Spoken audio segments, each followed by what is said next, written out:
श्री शिवाय नमस्तुभ्यं। हे भगवान शिव, यदि सावन सोमवार में आपके इस भक्त से कोई भूल हो जाए तो क्षमा करना, हम सब आपकी ही संतान है। और जो इस वीडियो को लाइक करें उसके दुख दर्द और गरीबी को दूर कर देना। वीडियो लाइक जरूर करें। दोस्तों, साल 2024 में सावन का पहला सोमवार 22 जुलाई को पड़ रहा है। सावन का पहला सोमवार 22 जुलाई के दिन ही पड़ेगा। कई सालों के बाद जाकर 22 जुलाई को सावन शुरू हो रहे हैं और इधर 22 जुलाई के दिन ही सावन सोमवार का दिन पड़ेगा। इस दिन व्रत रखना बहुत ही उचित माना जा रहा है। बहुत ही शुभ मौके पर सावन शुरू हो रहे हैं, जो कि साक्षात महादेव का आगमन हो रहा है। 22 जुलाई के दिन ही सावन सोमवार का पहला दिन पड़ने से 4 चांद लग गए हैं, तो समझो भैया साक्षात शिव को सोमवार के दिन धरती पर आना ही पड़ेगा। सावन सोमवार के दिन साक्षात शिव पधार रहे हैं, उनके स्वागत में कोई कमी नहीं होना चाहिए। भक्तों का बेड़ा पार लग जाएगा। दोस्तों, इस बार 5 सावन सोमवार पड़े हैं। दूसरा सोमवार व्रत 29 जुलाई के दिन मनाया जाएगा और तीसरा सोमवार व्रत 5 अगस्त को पड़ेगा और चौथा सोमवार का व्रत 12 अगस्त के दिन मनाया जाएगा। 5वां सोमवार है, उसकी तारीख है 19 अगस्त। रक्षाबंधन भी है, यानी राखी बंधेंगे। रक्षाबंधन का मुहूर्त तो हम आपको अगली वीडियो में बताएंगे। सबसे पहले हम जानते हैं कि सावन के महीने में बाल क्यों नहीं धोना चाहिए। घर परिवार बर्बाद हो जाता है, संतान कष्ट होता है, व्यापार नष्ट हो जाता है, संकट हमारे ऊपर मंडराने लगता है। आइए जानते हैं। दोस्तों, सावन के पवित्र महीने में भूल कर भी अपने केस यानी बाल ऐसे कभी मत धोना। बने बनाए काम सब बिगड़ जाते हैं। अगर आप भगवान शिव से प्यार करते हैं तो कमेंट में हर हर महादेव, ओम नमः शिवाय लिखे और हमारे चैनल को सब्सक्राइब करके इस बेल आइकन को जरूर दबाएगा। महादेव के लिए एक लाइक तो बनता है,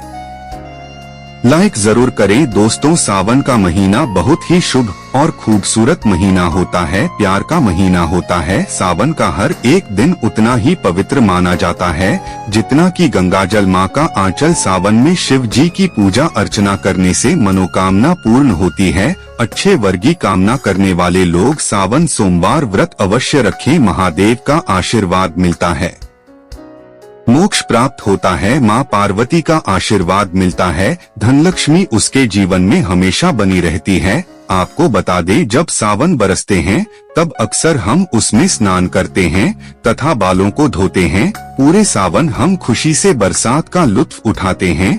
लेकिन क्या आप जानते हैं, सावन के पवित्र महीने में किसी भी महिला को ऐसे बाल कभी नहीं धोने चाहिए। हो जाती है पति की मृत्यु, पति का काम धंधा बिजनेस सब खत्म हो जाता है, संतान को मिलते हैं कष्ट। ये जानते हैं और किस दिन ना धोए सुहागिन महिलाएं गृह लक्ष्मी होती है। गृह लक्ष्मी यानी कि घर की सुख समृद्धि आप पर निर्भर है। ऐसे में सुहागिन महिलाओं को कब अपने बाल या फिर सिर धोना चाहिए और कब नहीं, यह तिथि और वार पर निर्भर है। तो अमावस्या, एकादशी और पूर्णिमा तिथि पर चंद्र या तो उच्च स्थिति में होता है। ज्योतिष कहते हैं कि चंद्रमा मस्तक को प्रभावित करता है। दोस्तों, दूसरा हमारे हिंदू पंचांग में तिथि के अनुसार ही व्रत और त्योहार मनाए जाते हैं कि सावन के महीने में किसी भी समझदार कन्या को, स्त्री को, औरत को सावन में जो वर्षा आदि होती है तो उसमें खुले बाल स्नान नहीं करना चाहिए और पाप माना जाता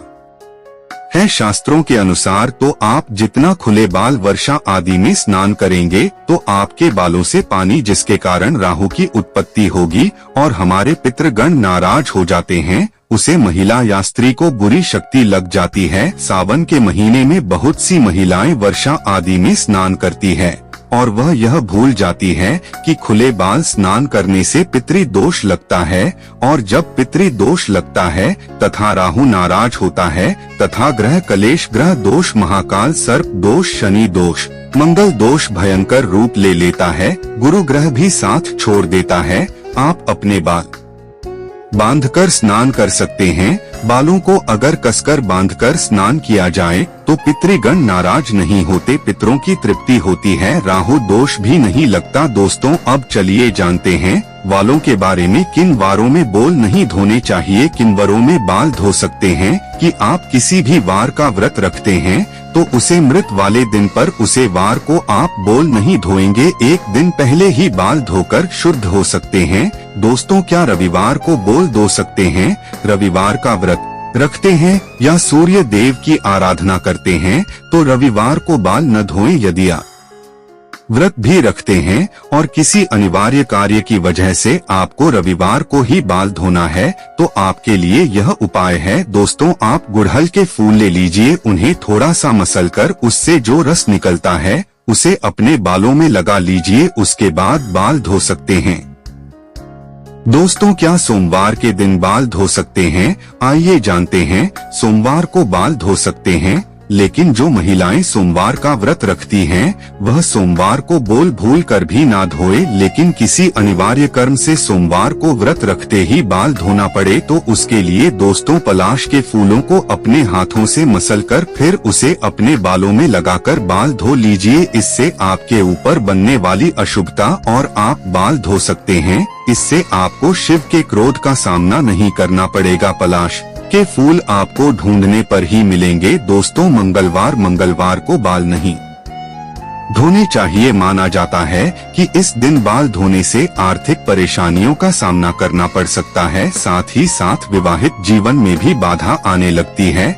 यदि किसी कारणवश मंगलवार को ही आपके बाल धोना पड़े, उससे बचने के लिए करेंगे उपाय आंवले का रस या फिर आंवले के चूर्ण का पेस्ट बनाकर आप उसे अपने बालों में लगा ले और फिर अपने बाल धो लीजिए। दोस्तों, बुधवार को महिलाएं बाल न धोए यदि किसी महिला के छोटे भाई हो, क्योंकि बुधवार का छोटे भाई बहनों के दोष लगता है। हमारे छोटे भाई, इससे बचने के लिए एक उपाय है, आप वरुण देव यानी कि जल के देवता को या फिर बुधवार के स्वामी श्री गणेश जी को अपना बड़ा भाई बना ले। दोस्तों, कैसे करें चलिए जानते हैं। किसी भी पूजा में जब कलश स्थापना होती है तब उसमें जल भरते हैं तो उसे जल में वरुण देव का आह्वान करके प्रार्थना कीजिए कि हे वरुण देव, मैं आपको अपना बड़ा भाई मानती हूँ, कृपया आप मेरी और मेरे परिवार की रक्षा करें। दोस्तों, ऐसे ही हर पूजा में सर्वप्रथम श्री गणेश जी की पूजा होती है, तब भी आप उनसे प्रार्थना कर सकते हैं कि वह आपके बड़े भाई बन जाएं और आपकी रक्षा करें। फिर भी दोस्तों, किसी कारण बुधवार को यदि आपको बाल धोना पड़े तो इसके दोष से बचने के लिए करें यह उपाय। तुलसी के 5-6 पत्ते ले और उसे मसलकर अपने बालों में लगा ले, फिर बाल धो लीजिए। बड़े से बड़ा संकट अपने आप समाप्त हो जाता है। यदि घर में तुलसी नहीं है तो पड़ोस में किसी से 5-6 पत्ते मांग ले। दोस्तों, गुरुवार को सुहागिन महिला ही नहीं, किसी भी स्त्री पुरुष को अपने बाल नहीं धोने चाहिए, नहीं तो आपको अगले जन्म तक इसका पाप लगेगा।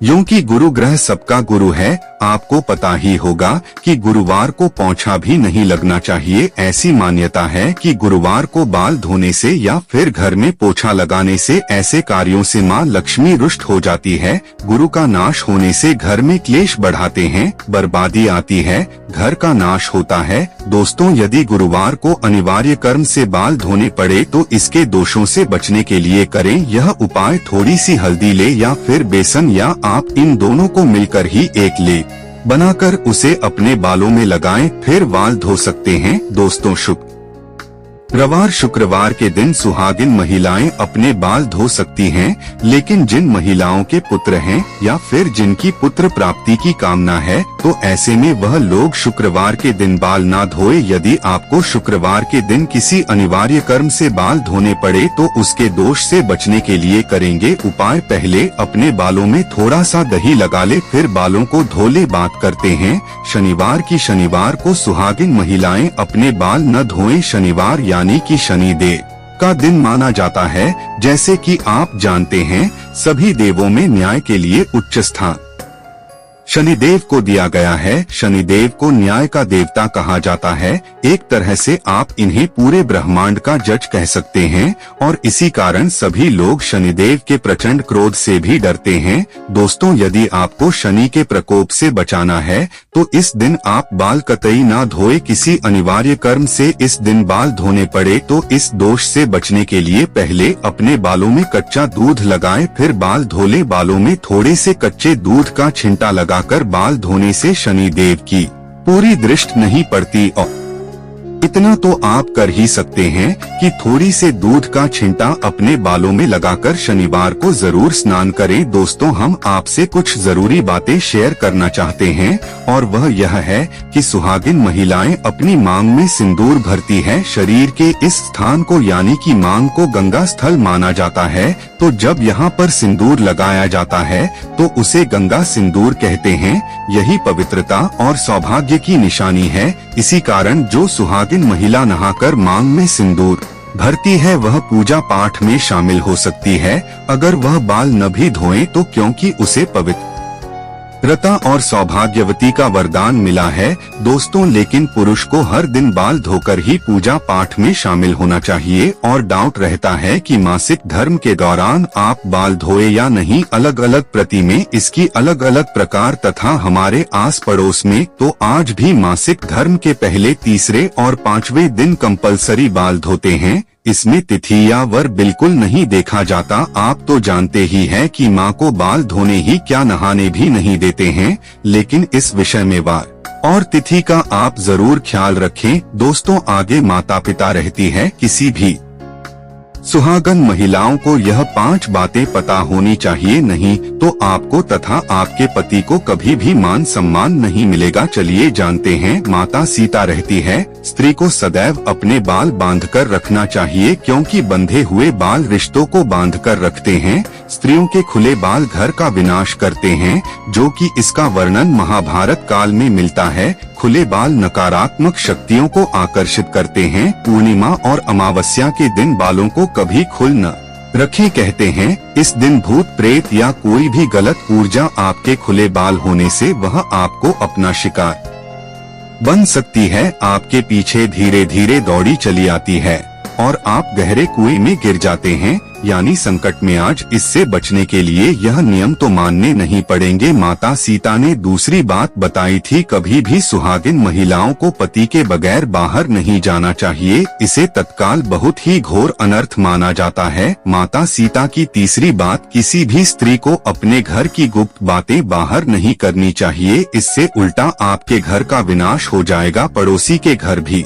किसी भी सुहागिन महिलाओं को ज्यादा समय के लिए नहीं जाना चाहिए। ज्यादा मेल जोल नहीं रखना चाहिए। माता सीता की चौथी बात, शादीशुदा महिलाओं को अपनी मांग सदैव भरनी चाहिए। जितनी लंबी आपकी मांग होगी उतनी ही आपके पति की उम्र बढ़ेगी, आपके पति को मान सम्मान मिलेगा। जो स्त्री अपनी मांग का सिंदूर छुपाती है या थोड़ा सा लगाती है, उसका पति भी समझ में छुप जाता है। ऐसी महिला का पति हमेशा हार का मुख देखता है। माता सीता ने बताई थी 5वीं बात, सुहागिन महिलाओं को अपने पति की कोई भी निशानी कभी किसी को नहीं देनी चाहिए। इससे पति की मृत्यु निकट भविष्य में हो जाती है। पति की कोई भी निशानी पत्नी को सदैव दिल से लगाकर रखनी चाहिए। दोस्तों, अंत में माता सीता कहती है, स्त्री को सदैव अपने पति यानी कि परमेश्वर के पैर अवश्य दबाने चाहिए। पुरुष के घुटने से लेकर पिंड भाग शनि का होता है तथा स्त्री की कलाई से लेकर उंगली तक का भाग शुक्र का होता है।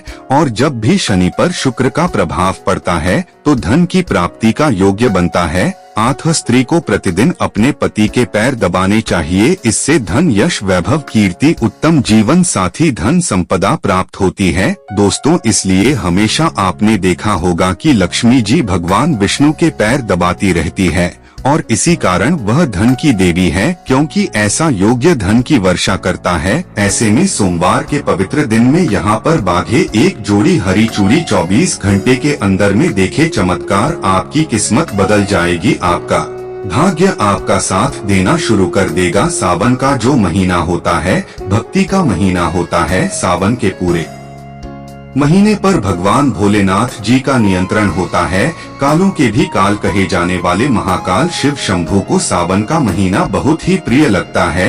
इस समय सूखे पड़े बंजार, सूखे पड़े बाग खिलखिला उठते हैं, चारों ओर हरियाली ही हरियाली होती है। दोस्तों, ऐसा माना जाता है कि सावन के पूरे महीने भर भगवान भोलेनाथ जी की पूजा पाठ करने से वह शीघ्र ही प्रसन्न होते हैं। सावन का पूरा महीना भगवान भोलेनाथ का प्रिय महीना है। इसकी अनेक पौराणिक कथाएं एवं धार्मिक मान्यताएं भी है। दोस्तों, जनसाधारण लोग किसी और महीने में संयम नियम का पालन करें या ना करें, लेकिन सावन के महीने में संयम एवं नियम का पालन जरूर करते हैं। सावन में जो लोग व्रत आदि करते हैं तो उन्हें पूरे महीने भर लहसुन, प्याज तथा तामसिक चीजों का त्याग करना होता है। किसी का झूठा भोजन भी नहीं करना चाहिए, क्योंकि इस समय व्रतधारी भगवान शिव की शरण में होता है। तो आप कोई भी ऐसा पाप ना करें जिससे भगवान शिव क्रोधित हो जाए। तो आज की जो वीडियो है बहुत ही सुंदर है, ज्ञानवर्धक जानकारी से भरी है। इस वीडियो को अपने फायदे के लिए जरूर पूरा देखना है, क्योंकि अधूरा ज्ञान हमेशा अधूरा फल ही देगा और भगवान शिव का अपमान भी माना जाएगा। इसलिए सावन के शुभ अवसर पर वीडियो को अंत तक जरूर देखें, ताकि आपको सटीक जानकारी प्राप्त हो। और कमेंट में अपनी राशि जरूर डाल दीजिएगा। यदि हमारे पास कोई उपाय होगा तो वह आकर हम आपके कमेंट के रिप्लाई में जरूर बताएंगे। दोस्तों, सावन के महीने में ही समुद्र मंथन हुआ था। सावन के महीने में ही माता लक्ष्मी उत्पन्न हुई थी और माता लक्ष्मी को धन की देवी का दर्जा सावन के महीने में ही प्राप्त हुआ था। सावन के महीने में ही भगवान भोलेनाथ धरती पर आ जाते हैं और भूलोक पर जिनके घर पर यथावर्ष शिवलिंग रखा हुआ होता है तो उनके घर में भगवान आशिक रूप में जरूर आते हैं, उन पर कृपा बरसाते हैं। दोस्तों, इस माह में भगवान विष्णु योग निद्रा में चले जाते हैं, तो सृष्टि का जो भार होता है वह भगवान भोलेनाथ संभालते हैं। तो आज की जो वीडियो का विषय है बहुत ही सुंदर है कि इस वृक्ष पर बांधे 2 जोड़ा हरी चूड़ी, आपकी हर इच्छा शीघ्र ही पूर्ण होगी और आपकी जैसी थी मनोकामना है पूरी होगी। इस वृक्ष पर सावन में अगर हरी चूड़ी बांधते हैं तो आपकी सभी मनोकामना शीघ्र ही पूर्ण होगी और आपका आने वाला समय भी सुखमय गुजरेगा। भोलेनाथ की कृपा बरसेगी और कैसी भी आपके जीवन में जो परेशानी चल रही हो वह परेशानी हमेशा के लिए समाप्त हो जाएगी। वैसे तो चूड़ी सभी समुदाय के लोग पहनते हैं, हिंदू, मुस्लिम, सिख, ईसाई सभी स्त्रियां अपने हाथों में चूड़ियां अवश्य धारण करती हैं, लेकिन चूड़ी का महत्व सर्वप्रिय है। देवी देवताओं को अति आकर्षित करने वाली चूड़ियां मानी जाती है। खासकर माता रानी को जो महिला 2 जोड़ी हरी चूड़ी पहनती है उसका भाग्योदय होता है। दोस्तों, अगर आप भी भोलेनाथ के सच्चे भक्त हैं तो कमेंट बॉक्स में ओम नमः शिवाय जरूर लिखना। और अगर आप भोलेनाथ से प्यार करते हैं दोस्तों, भगवान भोलेनाथ जी को यह 3 वृक्ष अत्यंत प्रिय है और इस वृक्ष की पूजा करने से शिव पूजा करने का ही फल प्राप्त होता है। दोस्तों, इस वृक्ष के बारे में शास्त्रों में यह भी कहा जाता है कि मनुष्य जाति के जन्म कल्याण के लिए स्वयं भगवान भोलेनाथ एवं माता पार्वती इन वृक्षों के रूप में भूलोक पर अवतरित हुए थे, अर्थात भूलोक पर जन्म लिया था। तो लिए इस वीडियो में जानते हैं सावन में हरी चूड़ी का महत्व। दोस्तों, हरा रंग सौभाग्य एवं उल्लास का प्रतीक माना जाता है, जो मन को शीघ्र ही आनंदित करता है। हरा रंग प्रकृति का वह स्वरूप है और माता पार्वती भी प्रकृति है एवं भोलेनाथ को पुरुष माना जाता है। दोस्तों, हरे रंग का उदाहरण कुछ इस प्रकार से है, जैसे सावन में भगवान शिव जी को चढ़ाए जाने वाले बेलपत्र, धतूरा, भांग एवं हरे रंग की होती है। दोस्तों, प्रकृति निर्माण करने वाले भगवान भोलेनाथ हरे रंग से अतिशीघ्र ही प्रसन्न होते हैं। सावन में जो महिला हरे रंग की चूड़ी पहनती है, हरे वस्त्र धारण करती है, उन्हें अखंड सौभाग्य की प्राप्ति होती है।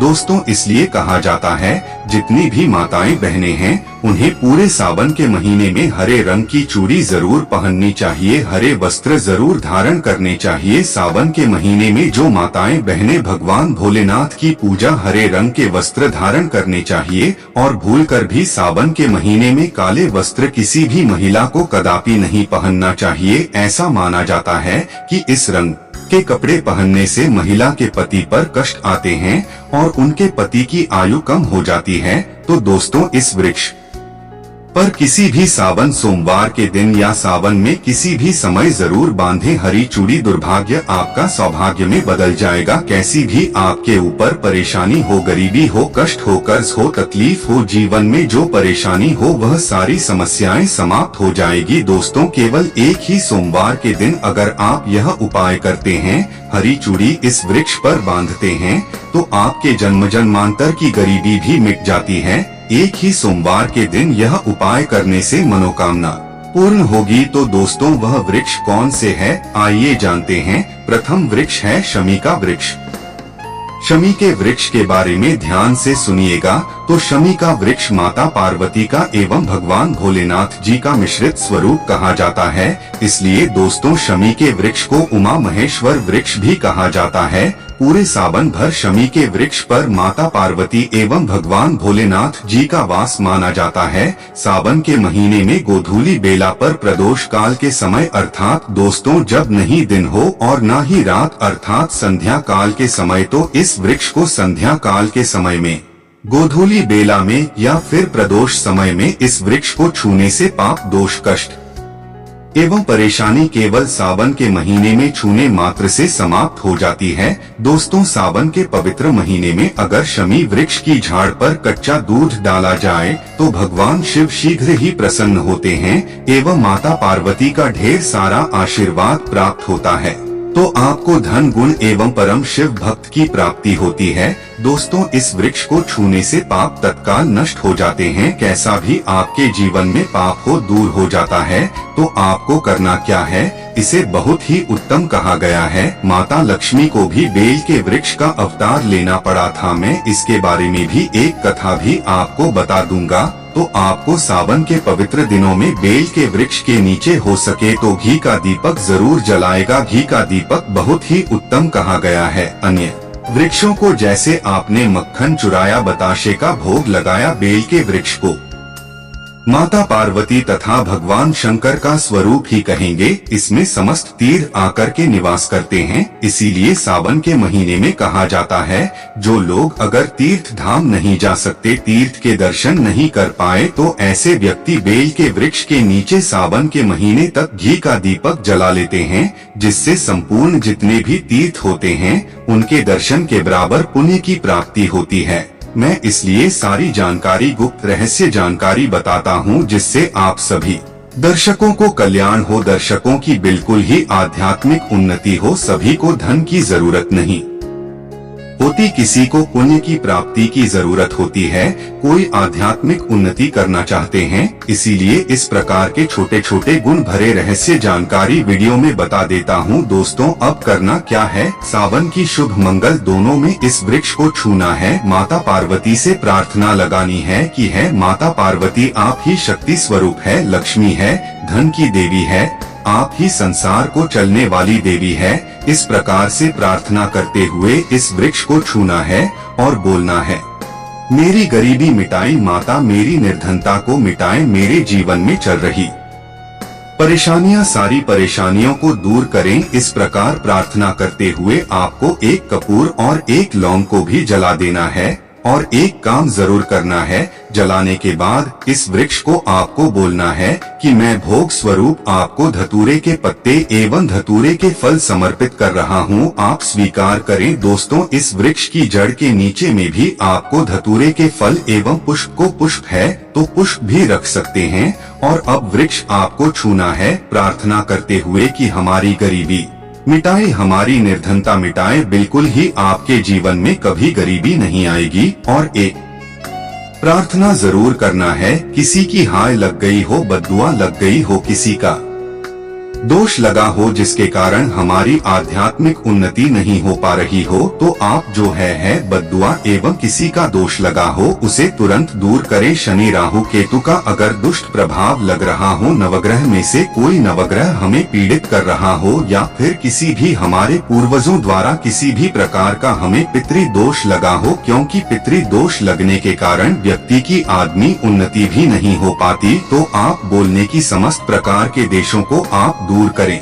अपने अंदर में खींच लीजिए और आप हमें दोष मुक्त कर दीजिए। तो इस प्रकार से आपको यह प्रार्थना करनी है और एक काम आपको जरूर करना चाहिए। आपको सावन के समय धर्म शास्त्रों में कहा गया है, बहुत सारे लोग भी बताते हैं, हमारे गुरुजी भी कहा करते थे, सावन के दिन अगर बेल के वृक्ष की झाड़ में मिश्रित युक्त मिश्री, जो मिश्री आती है खड़ी खड़ी, आप सभी दर्शकों को जरूर पता होगी, चक्र टाइप की होती है, तो आपको मिश्री डाला हुआ दूध अगर आप इनकी जड़ में डालते हैं तो ऐसा कहा गया है कि ऐसा व्यक्ति कभी निर्धन नहीं होता। ऐसे व्यक्ति के जीवन से किसी भी प्रकार से अगर लक्ष्मी रुष्ट हो चुकी हो, ऐसे व्यक्ति पर मां लक्ष्मी भी प्रसन्न होती है।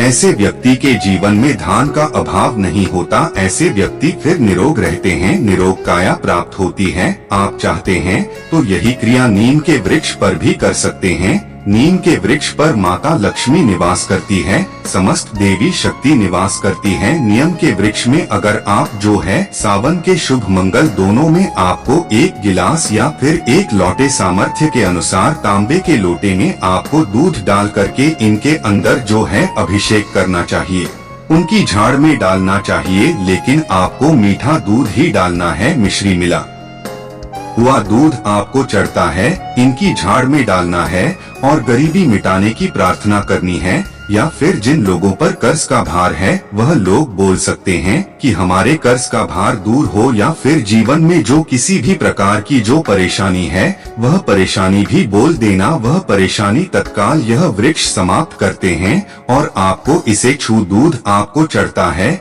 इनकी झाड़ में डालना है और गरीबी मिटाने की प्रार्थना करनी है। या फिर जिन लोगों पर कर्ज का भार है वह लोग बोल सकते हैं कि हमारे कर्ज का भार दूर हो, या फिर जीवन में जो किसी भी प्रकार की जो परेशानी है वह परेशानी भी बोल देना, वह परेशानी तत्काल यह वृक्ष समाप्त करते हैं और आपको इसे छू करके आ जाना है।